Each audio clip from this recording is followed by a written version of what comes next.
ബിസ്മില്ലാഹിർ റഹ്മാനിർ റഹീം. Hello, welcome back. എന്തുണ്ട് വിശേഷം? അപ്പോൾ ഇന്ന് ഞാൻ ചീനക്കറി ഉണ്ടാക്കുന്നത് കേട്ടോ. ഞങ്ങൾ എപ്പോഴും ഉണ്ടാക്കുന്ന ചീനക്കറി ഒരു പണ്ടത്തെ ഉമ്മമാരുടെ സ്റ്റൈലൊക്കെ ഉണ്ടാക്കുന്നത്, പക്ഷെ പാത്രം കുക്കറാണ് എന്നിട്ട് മാത്രം കേട്ടോ. ഇപ്പോൾ ഇത് ചീന മുറിച്ചിട്ടുണ്ട്. അതിലോട്ട് തന്നെ ഞാൻ ഇപ്പോൾ ഇതിൽ ഒരു രണ്ടര കപ്പോളം ചീന കാണും. ഇതിലോട്ട് ഞാൻ 2 മീഡിയം സൈസിലുള്ള തക്കാളിയും ഒരു ചെറിയ ഉള്ളി മാത്രമാണ് ഇട്ട് കൊടുത്തിട്ടുള്ളത്. എന്നിട്ട് ഞാനില്ല ഇങ്ങനെ മുളക് അരച്ച് വെക്കും. മുളക് പൊടി, മല്ലിപ്പൊടി ഇങ്ങനെ ഇടുന്നതിനേക്കാളും ഞാനിങ്ങനെ അരച്ച് വെക്കലാണ് കേട്ടോ. അപ്പോൾ ഈ പൊടികൾ ഇട്ടിട്ടും അരച്ച് വെച്ചിട്ടും നമ്മൾ കറി ഉണ്ടാക്കുമ്പോൾ രണ്ടും രണ്ട് ടെക്സ്ചറായിട്ടാണ് കിട്ടുന്നത്, 2 ടേസ്റ്റിലാണ് കിട്ടുന്നത്.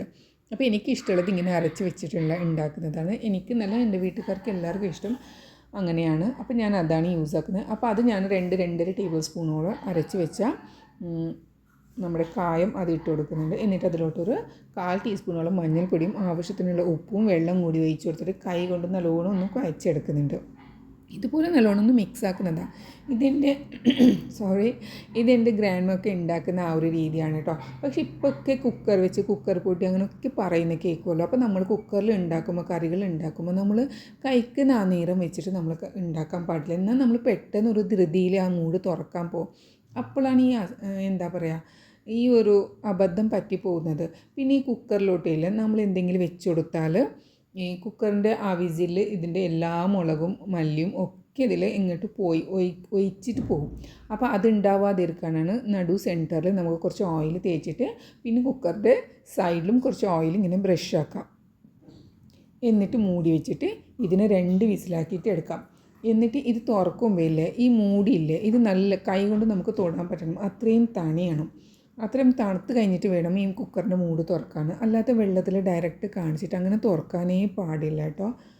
അപ്പോൾ അതൊരു എന്താ പറയുക, അത് നമ്മൾ അറിഞ്ഞുകൊണ്ട് ചെയ്യുന്ന ഒരു അബദ്ധമായി പോകും. അതുകൊണ്ട് അങ്ങനെ ചെയ്യാനേ പാടില്ല. കുക്കറിൻ്റെ ആ വിസിലുള്ള മൂടി നമ്മൾ കൈ കൊണ്ട് നമുക്ക് തൊടാൻ പറ്റണം. അത്രയും തണുക്കാനുള്ള സമയം നമ്മൾ നിർബന്ധമായിട്ട് അതിൽ കൊടുക്കണം കേട്ടോ. എന്നിട്ട് തുറക്കുമ്പോൾ ഒരു അബദ്ധവും പറ്റില്ല. ഇൻഷാ അല്ലാഹ് ശരിയായിക്കോളും. എന്നിട്ട് ഞാനിതിലേക്ക് കടുക് താളിച്ചിട്ട് കൊടുക്കാൻ പോകാം. പക്ഷേ ഇപ്പോൾ എൻ്റെ കയ്യിൽ കടുകില്ലാത്തതുകൊണ്ട് ഞാൻ ഒരു വ്യത്യസ്ത രൂപത്തിലാണ് താളിച്ചിട്ട് കൊടുക്കാൻ പോയത്. പക്ഷേ ഇതിൻ്റെ മണം, ഞാനിത് കുറച്ച് ഓയിൽ ഒഴിച്ചിട്ട് അതിലേക്ക് ഉഴുന്ന് പരിപ്പും സാമ്പാർ മസാലയും ഹിങ്കും ഇട്ടതാ. എന്നിട്ട് ഈ കറി ഇങ്ങനെ ഒഴിച്ചു. എനിക്ക് പറയാൻ പറ്റുന്നില്ല, ഇതിൻ്റെ ഒരു മണം ഇറച്ചി കറിക്ക് പോലും ഈ മണം വരില്ല കേട്ടോ. അത്രയ്ക്ക് നല്ല മണമായിരുന്നു. എന്നിട്ടിത് നല്ലോണം തിളച്ച് കഴിഞ്ഞ് പിന്നെ എൻ്റെ കയ്യിൽ കറിവേപ്പില ഉണ്ടായിരുന്നില്ല.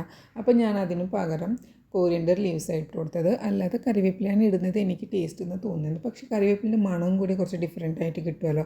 പക്ഷേ ഇല്ലാത്തതുകൊണ്ട് ഞാനിതിലോട്ട് മല്ലിച്ചപ്പാണ് ഇട്ട് കൊടുത്തിട്ടുള്ളത്. എന്നിട്ട് തിളക്കുക. ഇതിപ്പോൾ നിങ്ങൾക്ക് ലിക്വിഡായിട്ട് കാണും, പക്ഷേ ഇത് കുറച്ചും കൂടി തണുത്ത് കഴിഞ്ഞപ്പോൾ കുറച്ചും കൂടി തിക്കായിട്ടുള്ള ഗ്രേവി ആയിട്ടാണ് നമുക്ക് കിട്ടും. അപ്പോൾ ഇനി മൂടി വെക്കാം. എന്നിട്ട് നമുക്ക് ആവശ്യമുള്ളപ്പോൾ നമ്മൾ കഴിക്കാം, ഭക്ഷണം കഴിക്കുന്ന നേരത്തെ. പക്ഷേ ഇത് ഞാൻ ഉണ്ടാക്കിയിട്ടുള്ളതിൽ രാത്രിക്കേക്കുള്ള കറിയാണ്. അപ്പോൾ ഈ കുക്കറിൻ്റെ ഇങ്ങനത്തെ ഒരു സംഭവങ്ങളൊക്കെ കേൾക്കുമ്പോൾ ഒരു പേടിയാണ്, എന്തിനാ വെറുതെ നമ്മൾ അബദ്ധം വലിച്ചിടുന്നത് എന്നില്ലിട്ട്. അങ്ങനെ ഞാനിത് മഗ്‌രിബിന് മുമ്പായിട്ട് തന്നെ കറി റെഡിയാക്കിയിട്ട് വെച്ചു.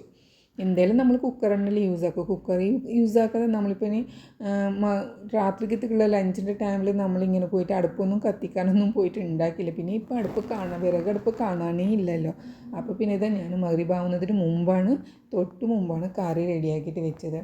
എന്നിട്ടിത് മഗ്‌രിബിന് ആ നേരത്ത് ഇവിടെ വന്ന് ഈ ബാൽക്കണിയിൽ വന്ന് ഇരിക്കുന്ന ഒരു സ്വഭാവം ഉണ്ട് കേട്ടോ എല്ലാവർക്കും കൂടി വീട്ടിൽ.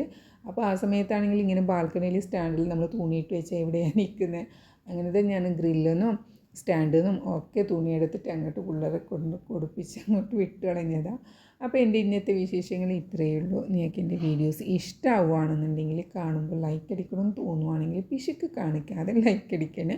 പിന്നെ സബ്സ്ക്രൈബ് ആക്കണമെന്ന് ഞാൻ നിർബന്ധം പിടിക്കുന്നില്ല. നിങ്ങൾക്ക് സബ്സ്ക്രൈബ് ആക്കിയിട്ട് സപ്പോർട്ട് ആക്കണമെന്നൊരു മനസ്സ് ഉണ്ടെങ്കിൽ തീർച്ചയായിട്ടും സബ്സ്ക്രൈബ് ആക്കണേ. അങ്ങനെ ഞാൻ എൻ്റെ വീഡിയോസ് ഇവിടെ വൈൻഡപ്പ് ആക്കുക. ഇൻഷാ അല്ലാഹ് നിങ്ങൾക്ക് ഇഷ്ടപ്പെടുമെന്ന് വിചാരിക്കുന്നുണ്ട്. നിങ്ങൾക്ക് ഇഷ്ടപ്പെടാൻ വേണ്ടിയിട്ടാണല്ലോ ഞാൻ ഇത്രയും എഫേർട്ട് ഇടുന്നത്, അല്ലേ?